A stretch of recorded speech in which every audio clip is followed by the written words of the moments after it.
We have a question about Guhyasamaja and Guhyasamaja paintings, and I'll just read the question as it was sent. Some medieval depictions show Heruka on his left side and Yamantaka on the right side. This is somewhat perplexing given that the Guhyasamaja is the oldest tantra and the other two have been discovered later on. How did this convergence arise? So we're talking about Guhyasamaja. Then the Heruka mentioned here is Chakrasambhara, and the Yamantaka is Vajrabhairava. On the Himalayan Art Resources website, we're quite specific in how we use terms. Now, yes, you can find a lot of paintings and murals where you have the three deities side by side, and they are unrelated to each other historically, textually, from their origins from India. But they are not unrelated when they're in the context of a mural or a scrollwork painting, because these are considered the three most important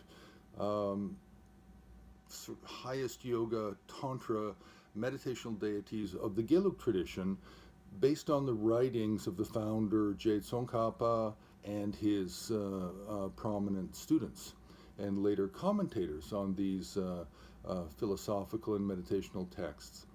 So Guhyasamaja, Chakrasambhara, Vajrabhairava are considered the most important, so they're commonly found grouped together or just simply in the same painting, whereas if you have a Vajrabhairava or a Guhyasamaja as the central figure, then you will often have on either side or up above in the upper right and left corners, you will have the other two meditational deities. So this is in fact a convention. This is a Gelugpa convention that you do not find in other Tibetan traditions, because other Tibetan traditions don't have the same triad of meditational deities. They may have others. The Sakyas might have what's called the Gyudeshi, the four tantras, which are Hevajra, Chakrasambhara, Guhyasamaja, and Vajrabhairava.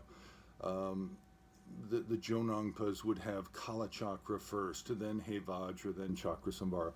So each tradition has a slightly different way of depicting their main practices. And in terms of how this happens is you have to look at iconographic programs. So you have three types of iconographic programs. You have traditional, you have conventional, and then you have individual. Traditional is where you have a system such as Guhyasamaja, and prior to the 15th century, then 15th, 16th century, if you have a painting of Guhyasamaja, then generally all of the figures in the painting and the scroll work would be related to Guhyasamaja. But in the 15th century, we start to develop these conventional sectarian paintings, where they or institutional or monastic paintings, these traditions where they're the favorite figures of the tradition, Tibetan tradition, is placed within the composition. So these are by convention and conventional iconographic programs. So that's the answer.